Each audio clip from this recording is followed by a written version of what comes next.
This is a tutorial about ionic formulas with transitional metals. So let's take a look at the periodic table and find our transitional metals. Our transitional metals are located in the center of the periodic table, outlined in green by me seen here. If we look at our periodic table and look at our elements that are not found in the transitional metals section, you can see that charges have been labeled on the tops of many of the columns.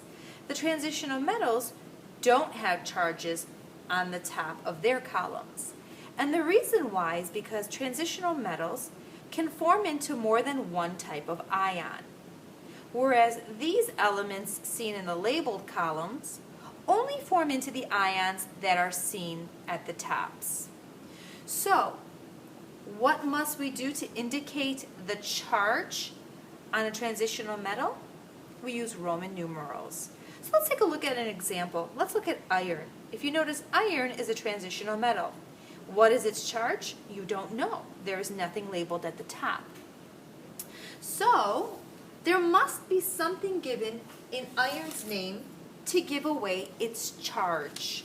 Let's take a look here. I have iron 2 and iron 3. And if you notice in the name iron 2, there's a Roman numeral following the word iron here and a Roman numeral following this iron here. Iron can form into these two charges. Let's take a look and see how we can write it. Iron 2 plus, iron 3 plus. 2 for the Roman numeral 2, 3 for the Roman numeral 3. Where did the plus come from? Well, if you remember, all metals turn into cations. That's how I got the plus sign. Okay, so a Roman numeral must be given for the transitional metals because they have multiple charges that they can turn into, as seen here by iron. Can sodium turn into multiple charges? No. Sodium only gets a 1 plus charge. So does sodium need a Roman numeral? No. We are sure that sodium always has the 1 plus charge, so no Roman numeral needed. So let's sum up that rule seen here. We use Roman numerals for all elements which have more than one charge that they can turn into. And let's make the connection again. What elements are those? The transitional metals need Roman numerals because they form into more than one charge.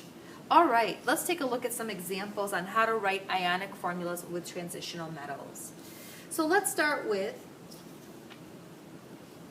iron 3 chloride.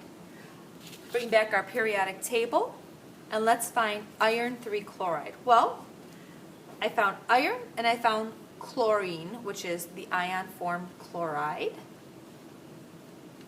And I look at my charges. First of all, metal and a nonmetal, so still ionic. Metal and a nonmetal, still ionic. And I know chlorine's charge is -1. I always know these anions' charges. Chlorine is -1. What is iron's charge? Well, I find iron. I don't know the charge. So there must be some sort of a hint given to me. Sure enough, in the name, I see that there's a Roman numeral 3. So let's begin. All right. The first thing you want to do is you want to make sure that you turn the names into their ions. I always know the back end anions charge from the periodic table. We saw chlorine was 1 minus. What is iron's?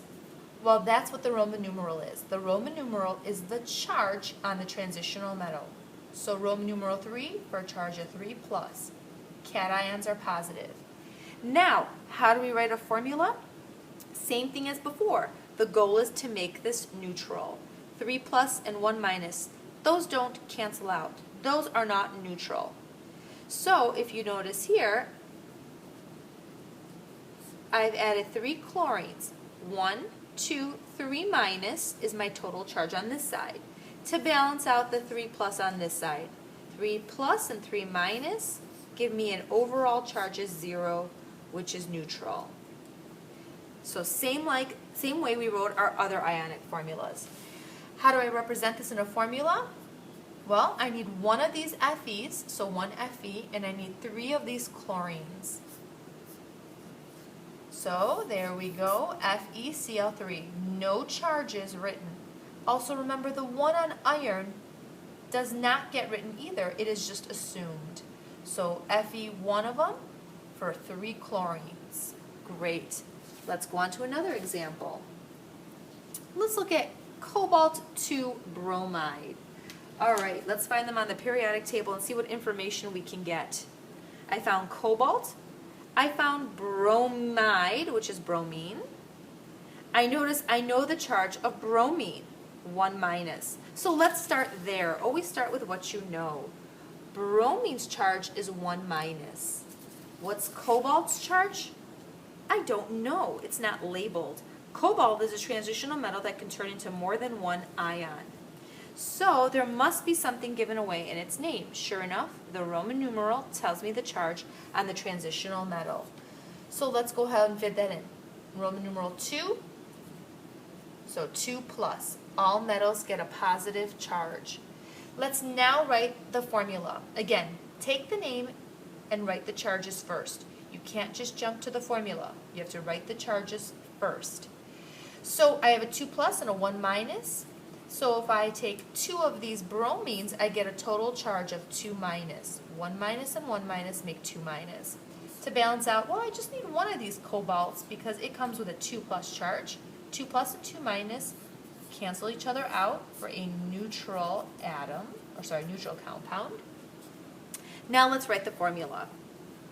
One of these COs was needed to balance out 2 of these BRs. There we go, COBr2. 2 bromines, 2 bromines. 1 cobalt, 1 cobalt. A neutral compound, therefore no charges are written. No charges.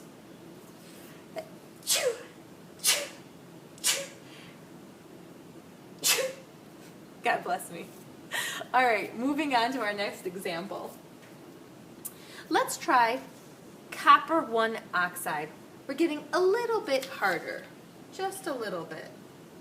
Okay, if we take a look at this example,